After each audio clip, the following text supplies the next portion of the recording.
Anong gagawin nyo kung ang pinakamamahal nyong anak ay kukunin na ni kamatayan? Tunghayan yan sa aking kwento. Magandang gabi o araw sa iyo, binibining imahinasyon. Ang kwentong ito ay base sa totoo kong buhay na hindi ko na sana pang nais maalala. Ngunit dahil sa gusto kong maging aral sa buhay ng ibang tao ay napagpasyan kong ibahagi sa pamamagitan na magaling mong paglalahad ng iba pang totoong buhay na aking naririnig sa tuwing ikaw ay nagbabahagi ng kwento ng iyong sender. Bagamat nakakatakot at puno ng kababalaghan, ay isa po ako sa naniniwala na ang lahat ng iyon ay totoo na nangyayari katulad na lamang po nitong sa akin, binibining imahinasyon. Bago ko po simulan ilahad ang kwento ng ating sender, ay nais ko pong hilingin sa inyo ang suporta na mag-like and share, subscribe na po kayo, at pindutin ang notification bell upang masubaybayan niyo pa ang aking mga kwento. At kung tapos na po, ay halina't ating tunghayan ang puno ng kababalaghan, ngunit magandang kwento ng ating sender. 10 taon ang nakalipas. Nasa Manila ako noon sa bahay ng aking anak na lalaki upang alagaan ang anak nito. Dahil silang mag-asawa ay parehas nagtatrabaho sa isang kumpanya ng langis. Nang dahil sa abala ako palagi, ay nakalimutan ko na ang magdasal katulad ng aking ginagawa dati. Nang isang araw na ako'y napag-isa sa bahay, ako ay nakatulog at nakapanaginip ng isang babaeng pugot ang ulo, nakahawig ng pamangkin ko. 2 raw kaming nakaupo ng aking kapatid sa lamesa, ngunit hindi ko sinabi sa kapatid ko ang nakita ko. Labis akong natakot dahil kahawig at kakatawan ito ng aking pamangkin. Nang mapatingin ako sa kisame namin, ay nakita ko ang isang bata na umiiyak at tila nakadrawing ang mukha nito sa kisame at nakatingin ito sa akin. Nang dahil sa tila pangitain, ay sumama ang aking pakiramdam at ako'y kinabahan sa aking mga nakikita na kababalaghan. Umalis kasi ang mag-anak ng aking anak. Pumunta ito sa nanay ng kanyang asawa. Kaya tumawag ako doon. Nalaman ko na ayos naman daw silang lahat doon, pati na ang aking batang inaalagaan. Kaya napatanong na lang ako sa aking sarili na kung bakit nangyayari sa akin ang ganun. Nang isang araw ay may tumawag sa akin. Nasabi niya na ang aking anak at ang asawa nito ay nasabugan ng gasolina sa kanilang pinagtatrabahuan. Kaya naman, sinugod nila ito sa ospital, sa bayan, kung saan malapit doon. Dahil sa pag-alala ko sa aking anak at asawa nito, ay mula sa Manila ay napasugod ako kung saang ospital sila dinala. Pagbungad ko pa lang sa pintuan ng kwarto ng anak ko, ay naamoy ko agad ang mga sunog na katawan ng mga iyon. Maging ang mga kasamahan ng mga ito sa kwarto. Tinawag ko ang aking anak. Nang may sumagot naman ng malapit sa akin. Hindi ko maintindihan ito. At nang makita ko, ay parang uling na ang mukha sa itim na nasunog ang mukha nito. Kaya naman ay tinawag ko ulit sa pangalan niya ang aking anak. Na may sumagot ulit at nakita ko na ang sunog na mukhang yon at katawan ay ang aking anak. Awang-awa ako sa aking anak. Halos wala nang mahawakan sa katawan nito na hindi nasunog. Kaya kahit sino ay nandidiri at nababahuan sa amoy ng sugat nito. Kalunos-lunos ang sinapit ng aking anak at ang asawa nito. Kaya pinasya kong ilipat ng hospital ang aking anak dahil nakita kong tagilid ang lagay nito doon. Binala ko itong ilipat sa kapatid niya na malapit kung saan naroon ang ospital. Takot ang awa ang naramdaman ko sa tuwing dumadaing ang aking anak. Dahil parang ako ang nasasaktan. Dahil sa mga tinamong sugat na ito, habang ito ay ginagamot. Magastos ang paggagamutan namin. Ramdam ko ito. Dahil sa cream na ipinapahid sa mga sugat nito, ay napakamahal talaga. Pero ang mas masakit sa akin ay maramdaman ko ang tanghoy at sigaw ng aking anak sa tuwing ito ay ginagamot.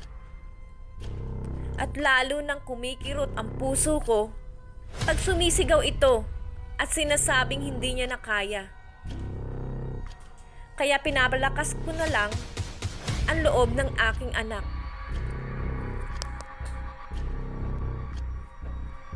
Nang ipinagtapat sa akin ng doktor na hindi na raw gagaling ang aking anak. Sa halip ay mamamatay ito. Na aking kinontra at sinabi kong hindi pa hihintulutan ng ating Panginoon. Na kahit nakikita ko ang katotohanan, ay nilalabanan ko pa rin dahil sa pananalig ko sa Panginoon at sa kagustuhang mabuhay ang aking anak. Windang at gulo ang isip ko noon, binibining imahinasyon. Halos mawala ako sa sarili. Sa panahong iyon, ni hindi ko na nauunawaan ang mga salita pag ako ay kinakausap. At hindi na rin ako nakakaramdam ng gutom at antok. Basta ang alam ko, ang anak ko ay may sakit. Doon na lang ako nakapokus, pati ang isip ko. Nahalata ng aking anak na hindi ako kumakain. Kaya sinabi nito, nakakain din siya ng marami kung kakain daw ako. Kaya sa tinura ng aking anak, ay masaya akong kumain. At sabay kaming kumain na dalawa. Na pagkatapos namin kumain, ay may isang nurse ang kinausap ako. At sinabi nito na sabihin ko na raw sa aking anak ang totoong kalagayan nito. Na hindi nagagaling at 50-50 na ang tsansang mabuhay. Na siya ko namang ikinagalit at pinagsabihan ko ang nurse na huwag niyang sasabihin sa aking anak ang sitwasyon nito. Dahil naniniwala akong gagaling pa ito. At masakit sa akin ang mawalan ng pag-asa ang aking anak. Kapag nanginginig ang anak ko sa sakit, ay kinakalibutan ako. Kaya niyayakap ko na lang ito habang tinatawag ko ang Panginoon. Nang isang araw ay sinabi sa akin ng aking anak na paalisin ko raw ang mga bata na nakadagan sa kanya. At pinapalo daw siya ng stick. Minsan naman ay nakakakita raw ang anak ko ng tao sa ilalim ng kama niya. Minsan, may katabi raw siyang isang matandang babae na may hinahanap daw itong si Sharon, ang anak ng matanda, na tinatanong ang aking anak kung nakita raw ba niya ito. Ngunit wala naman akong nakita. Kaya nagsalita ako at kinausap ko ang mga kaluluwa na huwag lapitan ang anak ko at pumunta na lang sila sa silid na walang laman na pasyente. Natatakot ako sa mga kababalaghang nangyayari sa amin, sa nakikita ng aking anak. At sa kwartong iyon, sa sobrang takot ko, ay naisipan ko nang maglagay ng rosaryo sa bawat sulok ng kwarto ng aking anak. At pinagdasal ko iyon na huwag siyang lapitan ng mga kaluluwang ito. Kumuha ako ng pulang kumot at iyon ay ikinumot ko sa aking anak upang hindi siya malapitan ng mga kaluluwa. Nahalata ng aking anak na hindi ako kumakain. Kaya sinabi nito na kakain din siya ng marami kung kakain daw ako. Kaya sa tinurat ang aking anak na naroon daw sa kwarto namin ang asawa nito. Nang paglingon ko ay nakita ko nga ang asawa nito na dumaan sa harap namin at pumunta sa may pinto at lumabas ito.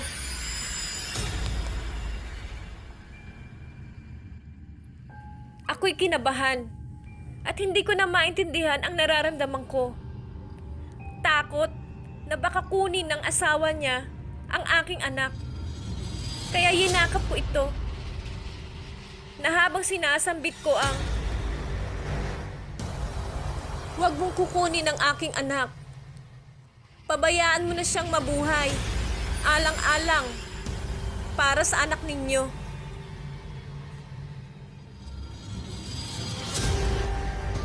Dahil sa nakita at narinig ng aking anak, ay naguluhan ito. Kaya naman ay pinanatag ko na lang ang loob ng aking anak at sinabi kong paano makakarating ang asawa niya na malayo naman kami doon. Na kahit ako ay kabado at takot na nanghihina na rin ang aking katawan. Lumabas ako ng kwarto at doon ako'y umiyak na may makita akong salamin sa dingding ng hospital na langit. Kaya kinausap ko ang Panginoon na kung tutuusin sa isang kumpas lang ng kamay niya ay gagaling na ang anak ko. Pero kung hindi, ay kunin niya na ang aking anak nang mawala na ang paghihirap nito.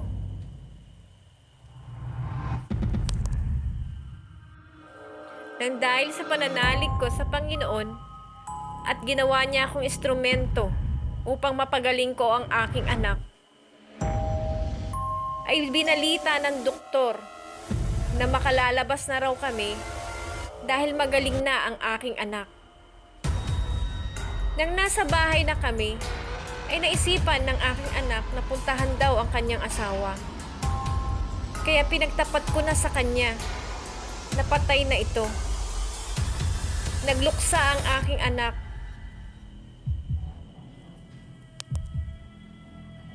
At naghinagpis sa sinapit ng kanyang asawa. Kaya pinalakas ko naman ang loob nito at sinabi kong nandiyan pa naman ang kanyang anak na alaala ng kanyang asawa. Kaya wag siyang mawala ng pag-asa.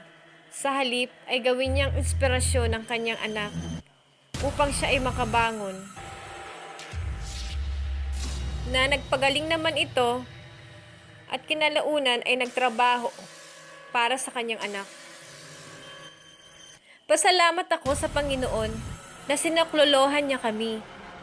Kaya simula noon, mas lalo kong pinatibay ang pananalig sa Panginoon na walang imposible sa Kanya. Hanggang dito na lang po at more power sa channel mo, Binibining Imahinasyon.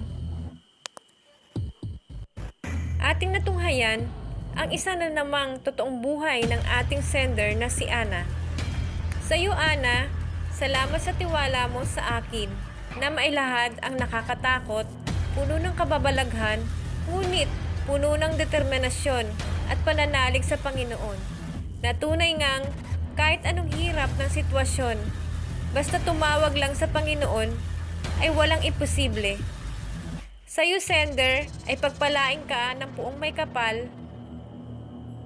Sa aking mga tagapakinig at taga-subaybay, ay maraming salamat sa inyo na kahit may kababalaghan ng ating kwento, ay mayroon pa ring aral.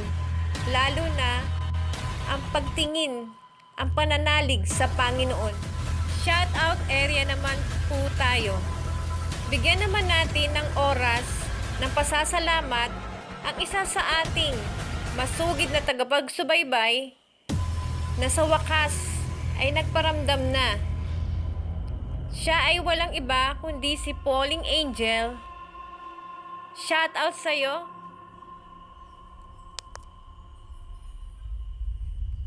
Ang shout out areang ito ay aking inahandog sa'yo at sa grupo ng iyong mga kasamahan dyan na nagtitinda at gumagawa ng burger. Beke naman, makatikim. Shout out kina Pauling Angel at sa mga kasamahan mo na sina John Lay, Renaline, Rubilin, Ron, from taga UAE, Dubai, sa tatay niya na si Cecilio na nasa Nueva Ecija, sa kanyang sister Lenny, sa kanyang kuya Andrew, mga pinsan sa Bulacan at Novaliches, sa kanyang tita Letty, sa kanyang ate Maricel, ate Eva at Joy, sa kanyang kamag-anak sa Chicago, Illinois, at sana mabati mo sila binibining imahinasyon. Tita Gloria, Tia Ini, Tita Amora, Tita Dayanara, Tita Aurora, kila Tito Boy, Tito Pablo, Tito Totoy, kay Ria, Christine, JR, at RM. Shout out po sa inyo. Yung mga taga Cavite niyang pinsan na sila Kuya Ole, Kuya Arnold, kay Loida, Marie Chris, at yung mga taga Japan na sila Geraldine at Ate Juby. Maraming salamat po. God bless and more power sa programa mo. Yan ang sabi ni Pauling Angel. Pauling Angel, salamat sa iyo ah. Salamat po sa lahat na nakikinig. God bless.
taga-OFW, ingat po kayo lagi.